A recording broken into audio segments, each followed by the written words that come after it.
This Shabbos we shall read in the Torah the Parsha of Mikeitz, and this is in the Chumash of Parshas in Genesis chapter 41, sentence 1 to chapter 44, sentence 17.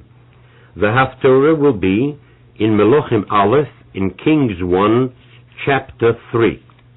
And now, dear friends, to a synopsis of the Sedra of this week, the Sedra of Mikeitz.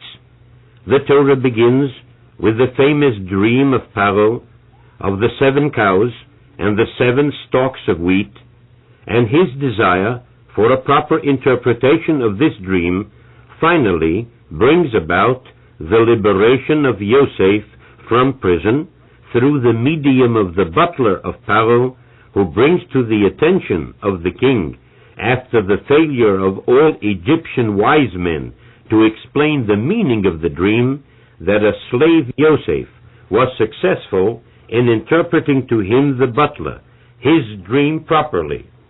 And when Yosef comes before Paro and interprets the dream as a revelation from God, that this is to proclaim to the king a period of 7 years of abundance, followed by 7 years of hunger, Paro is so pleased that Yosef is placed in charge of the economy of Egypt, and Paro appoints him a viceroy of the land and an assistant to him, the king of Egypt.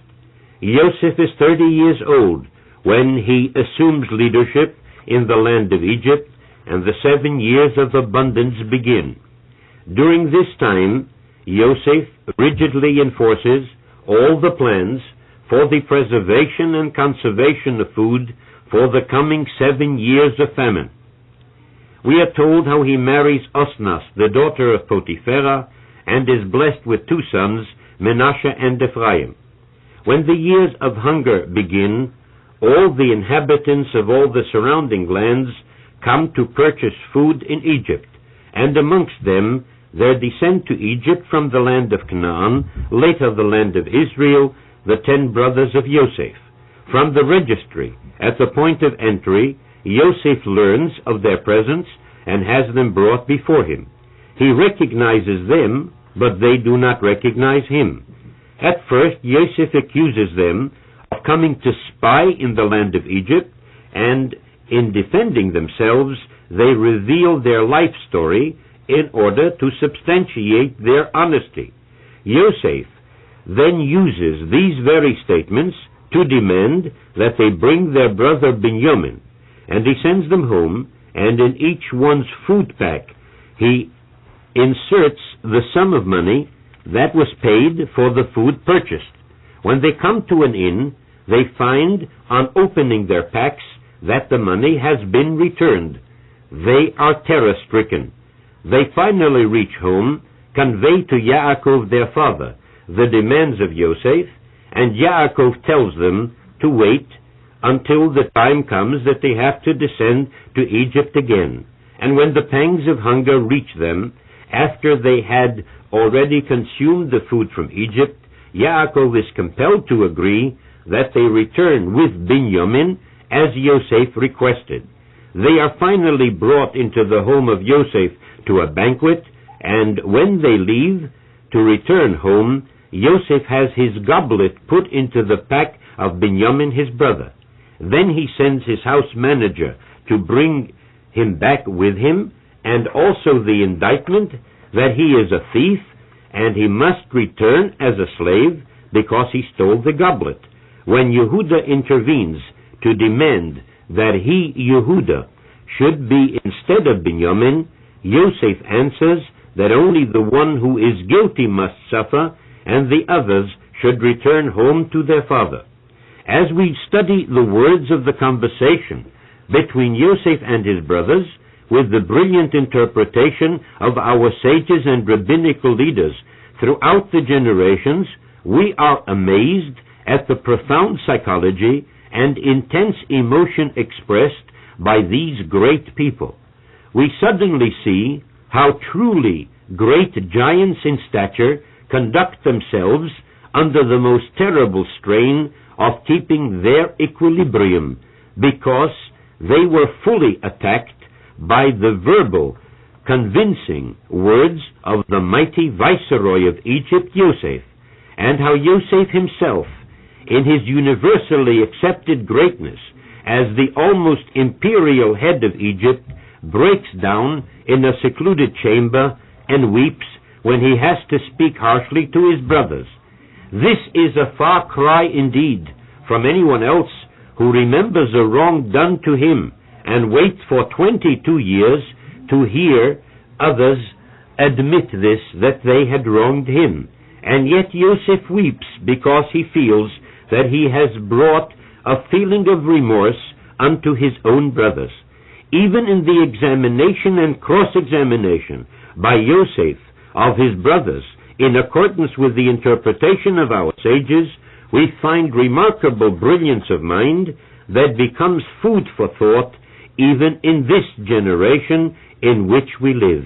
And we can appreciate the impact of the Sedra of Mikeitz on our daily lives only when we study it with the interpretation of Chazal, of our great sages, as they are brought in the Talmud, in the Medrash, in the Zohar, and illuminated by the rabbinical teachings of our great leaders throughout centuries of time. And now, my dear friends, to a thought from the Sedra of the week. I mentioned before in the synopsis that after the first meeting of Yosef with his brothers, he sent them home on their donkeys, each with his pack, and unknown to each and every one of them, they also carried with them the money that they had used to purchase the food. And let me quote the words of the Torah. Vayiftach ho'echod es sako. When they reached the inn, one opened his sack, loseis mispo lachamoro b'malon, to give food to his donkey in the inn. Vayar es kaspo, and he saw his money. Vehine, and behold, hu befi amtachto. It was at the very opening of his sack. As soon as he opened the sack, he saw the money. Vayomer elechov, and he said unto his brothers, Hu shav kaspi, my money was returned. Vegam hine bi'amtachti, and behold, it is in my sack. Vayetze libam, and their hearts almost went forward, almost stopped. Vayechredu, and they trembled ish elochiv, one with another, lemor as follows, and they said these words, Ma zos oso elikim lonu, what is this that God has done unto us? It is very noteworthy that the Torah here states very clearly the degree of fright that they experienced. Their hearts almost stopped beating. They were terror-stricken. They were totally shocked, and they said one to another, What is this that God has done to us? And the question arises.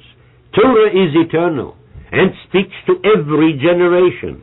Why all this detail about the degree of their shock? But, dear friends, we all know that in a moment of shock, we do not speak that which our mind directs us to speak, but rather we reveal then our inner selves as we truly are.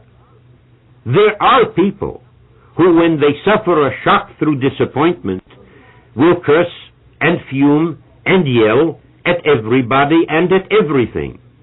This, of course, is not a controlled outburst, but rather this is the true self as it is being revealed. As long as he has control of his faculties, of his understanding, of his emotion, of his speech, he can govern himself to say what is correct under the circumstances.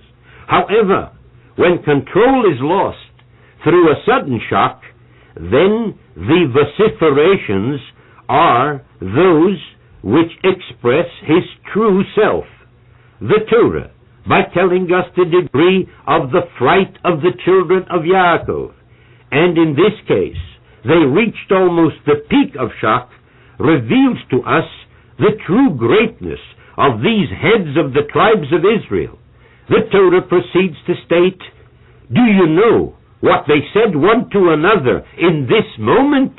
Ma zos oso elikim lonu. What is this that God has done to us?" In this very moment of shock and terror, they, as children of Yaakov, who bore the teachings and training of Yaakov, knew that whatever happens to a person, he must recognize that without the will of God, this could not have taken place. And if God willed it so, then there is a message, a lesson, that he must take from this, and not complain and cry out and curse. And they therefore said, "What is this that God has done to us?"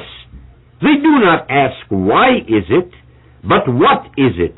because there is no doubt in their mind that God has willed it so. Then there must be a true and enduring reason why this is.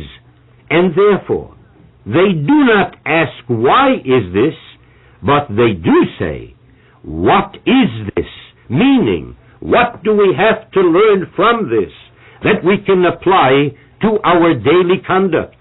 And this is the concept of Hashgacha Prati's divine supervision, that Yaakov, their father, builds into their lives, into their hearts, their minds, and through their bodies from childhood onward, to the degree that even when control of mental faculties would be shockingly interrupted, the essence of themselves, brought about by proper training, would be revealed, not by cursing or condemning the one who did this, but rather by their reassertion of true faith in God, in his divine supervision, by asking, "What is this that God wants from us?